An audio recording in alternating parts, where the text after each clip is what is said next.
Baik, Assalamualaikum warahmatullahi wabarakatuh. Perkenalkan, nama saya Aufa Zulfia dari NIM 23031112047. Di sini saya akan menjelaskan materi tentang daur biokimia.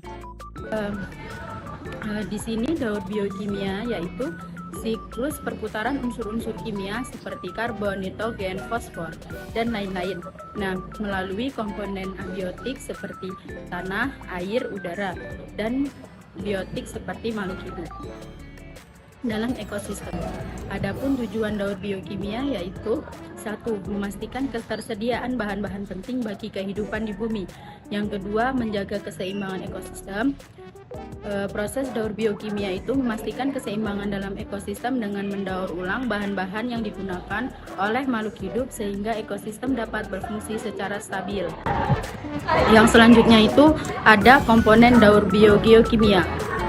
Dibagi menjadi 3, yaitu ada bahan organik, yaitu perubahan senyawa kimia dari bentuk organik ke anorganik.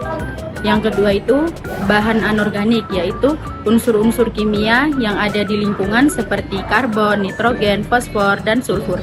Yang ketiga itu ada peran mikroorganisme, yaitu bahan bakteri dan jamur berperan penting dalam proses daur biogeokimia. Nah, di sini ada macam-macam daur biokimia, yaitu yang pertama ada daur karbon. Proses daur karbon yaitu fotosintesis atau pohon dan tanaman menyerap karbon dioksida dari atmosfer. Yang kedua itu ada respirasi, makhluk hidup melepaskan karbon dioksida kembali ke atmosfer. Yang ketiga itu ada pembusukan dan dekomposisi atau mikroorganisme mengurai organisme mati dan melepaskan karbon. Yang keempat itu ada pembakaran bahan bakar fosil atau membebaskan karbon dioksida ke atmosfer.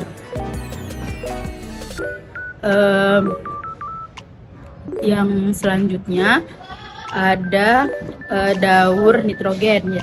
Daur nitrogen itu ada 4 proses. Yang pertama yaitu ada fiksasi nitrogen, yaitu bakteri mengubah nitrogen gas atau Na2 menjadi bentuk yang bisa digunakan oleh tanaman, atau amonium atau nitrat. Yang kedua itu ada amonifikasi, yaitu proses dekomposisi bahan organik yang mengandung nitrogen menjadi amonia. Yang ketiga yaitu ada nitrifikasi, yaitu proses pengubahan amonia menjadi nitrat oleh bakteri. Yang keempat ada dinitrifikasi, yaitu proses pengembalian nitrat ke atmosfer sebagai nitrogen gas Na2. Nah, yang ketiga itu ada daur fosfor. Prosesnya yaitu yang satu ada proses pelapukan, yaitu mineral fosfat di tanah terurai menjadi bentuk yang dapat diserap oleh tanaman. Yang kedua ada serapan oleh tanaman, yaitu tanaman menyerap fosfat untuk digunakan dalam pertumbuhannya. Yang ketiga kembalinya fosfor ke tanah, yaitu setelah tanaman mati, fosfor kembali ke tanah melalui dekomposisi. Yang keempat itu ada daur sulfur. Dia tuh melalui 3 proses. Yang pertama itu ada pelepasan sulfur, yaitu sulfur dilepaskan ke atmosfer melalui aktivitas vulkanik, pembakaran bahan bakar fosil, dan dekomposisi organisme. Yang kedua itu ada pembentukan asam sulfat, yaitu sulfur di atmosfer bereaksi dengan oksigen dan air untuk membentuk asam sulfat yang kemudian jatuh sebagai hujan asam. Yang ketiga itu ada pengembalian ke tanah, yaitu proses dekomposisi bahan organik mengembalikan sulfur ke tanah. Nah, yang selanjutnya ini ada tujuan ada fungsinya, yaitu menjadi keseimbangan ekosistem, menjamin ketersediaan unsur penting bagi kehidupan, mengatur aliran energi dan materi di bumi. Ada gangguan dalam daur biokimia. Yang pertama ada perubahan iklim, yaitu meningkatnya badan karbon dioksida akibat pembakaran bahan bakar fosil. Yang kedua itu ada polusi nitrogen, yaitu penggunaan pupuk yang berlebihan menyebabkan peningkatan nitrat di ekosistem. Nah, yang selanjutnya itu ada kerusakan lingkungan, deforestasi, dan perusakan habitat dapat mengganggu daur biokimia.